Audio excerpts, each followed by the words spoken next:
Namaskaram. How much money do Isha Foundation pay to their volunteers? Zero. Thank you so much for watching. I'll see you in the next video.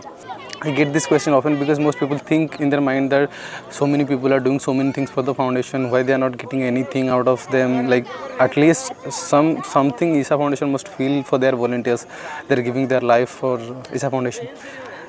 But I think it's a complete reverse, because Isha Foundation is not started to make money, and this is not their goal to sell yoga to everybody. Isha Foundation, in my perspective, in my own understanding, started to give opportunity to the people about learning and understanding the yogic aspect of life, the true Indian culture that is slowly, gradually going extinct. So this is, I would say, in a way, a possibility and opportunity that Isha Foundation is providing to everybody, that you can experience the Indian culture in full depth and dimension in whole different format than right now the way it is going on. This is one perspective of it. But the second perspective is, I do not see myself here as any kind of person who is doing any kind of job kind of a thing. Like, we have a perception that wherever we are doing some certain work, we are doing some certain job, or we are doing some certain things for somebody else, that means that somebody else has to give us something out of it as well in return. But when it comes to Isha Foundation, I do not see it that way, because Isha Foundation never calls anybody to come and do seva for them. These are the people who wants to explore their life in a more deeper way. These are the people who have touched who are touched by the spirituality aspect, and they want to explore the life more. And now that they want to explore the life more, earlier whenever you want to explore the life more, all you used to do is you used to look for some gurus. You used to look for some places where you can do some meditation, you can learn some yoga, some aspect of life that is unknown to you. And for that you used to leave everything, your home, your all the possession that you have, everything that is dear to you, everything that you think is holding you back. You leave all these things and you just simply walk like a beggar. In ancient culture, in this particular land, the kings have left at one point of time that, okay, this much amount of time I had to serve the country, and I'll be living for my own well-being, for my own growth, for my own liberation, and I want to take sannyas and all. So all these things they used to take, all these things that they used to do just to know the life more. So when these kinds of longing comes within some certain people, what they do is they try to leave everything and then go. But there was a point when all these things used to happen in very large scale. People used to go out and they used to beg for food, and the Indian culture was set it up like that wherever you go, there used to be people who used to offer you some food, even if you do not want, even if you do not ask for them. They forcefully offer you some food, because they know that people who are on this sadhana path, they do not like to ask for food. That is one of the reasons why people who are in the grihastha life, people who are married in life, who are living, who are having a home, or earning money, or making their own living, they are the people who always try to feed the sadhu sannyasis who are always working on the street or something. There was a time when Buddha took this kinds of vow that he wanted to never eat anything, only if somebody is offering some food to him, then only he eat, otherwise you just simply walk. So right now, if you do that, you will walk to death, but nobody is going to offer you any food. Even if you walk in any village street or something, barely anybody is going to ask you. So this kinds of thing is slowly getting extinct. So when some person is feeling the pain of ignorance, the person is longing to know something about life, so this is where the ashram plays a vital role. The ashram gives you an opportunity to explore the deeper dimensions of life through yogic practices, through sadhanas that they offer. And not only that, they also offer you the food and the shelter. So this place is not any kind of hotel or resort. Usually some people come with that mindset.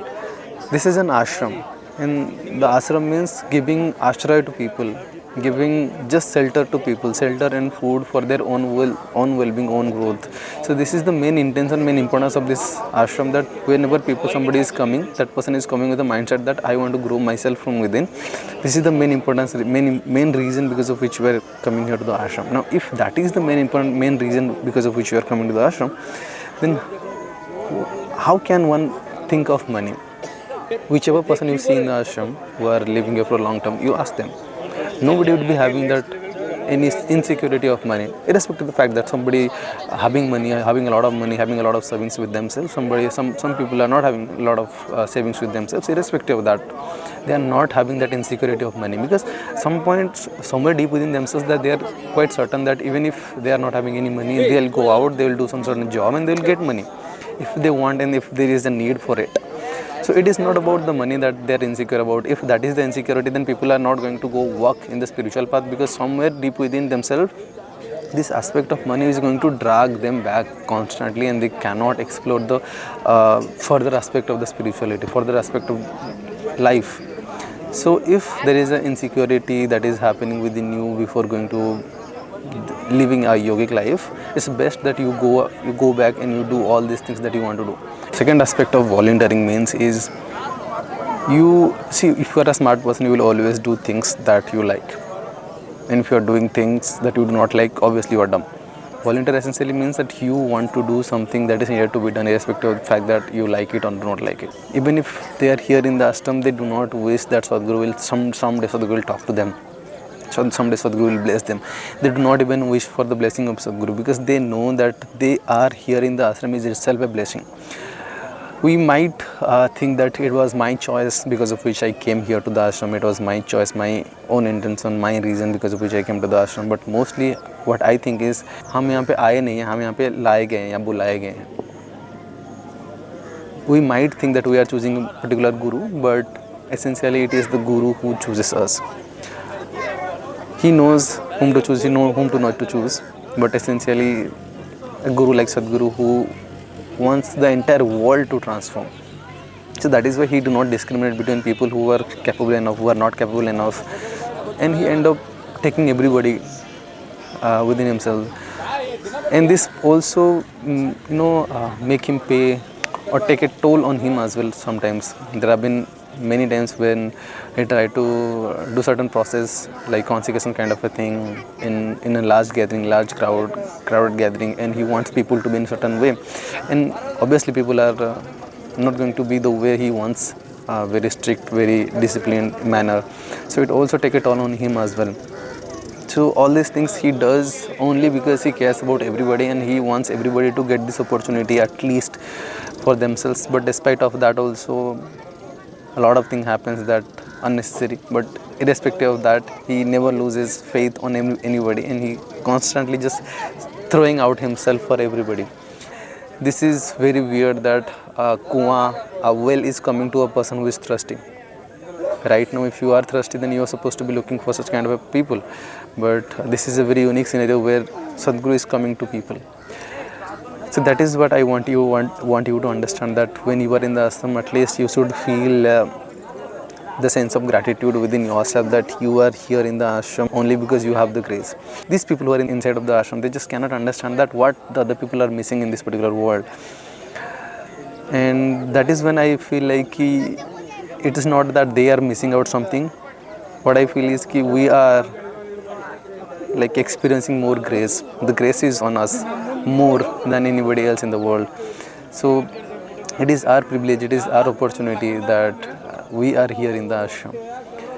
And when you realize, when you approach your life in this particular way, where would you put the monetary aspect in this entire context? The fact that you are getting to live here in the ashram, the fact that you are getting to live in a consecrated space, the fact that you are getting to go to Dhyanlinga every single day, but like it's not worth it to even think about money. If you really want to get money, you can go out, you can make money. There is no problem with that. Not like ashram is not going to stop you for that. If you really want to make money, you can go out and make money. That's not the biggest problem with it. Now coming back to the topic again, there are some certain people who need some certain amount of financial support. At the same time, they want to also grow. So in that scenario, ashram let them stay here in the ashram, and also they get some certain financial support as well. We call them staff. There are certain guidelines around that as well, that they have a separate dome for themselves, they have separate dining for themselves. So this is a scenario that ashram tries to support as well, but mostly if you try to understand, then whoever comes to the ashram is not for the ashram, it's for themselves. They want to grow, and that is the reason why they are coming to the ashram. And in that scenario, whoever coming to the ashram, they need to pay money to the ashram. If you can understand this, if you can see from this particular perspective, then feel grateful and gratitude about the fact that ashram is letting you stay here. That is what I wanted to share with you in this particular video. Thank you so much for watching. Namaskaram.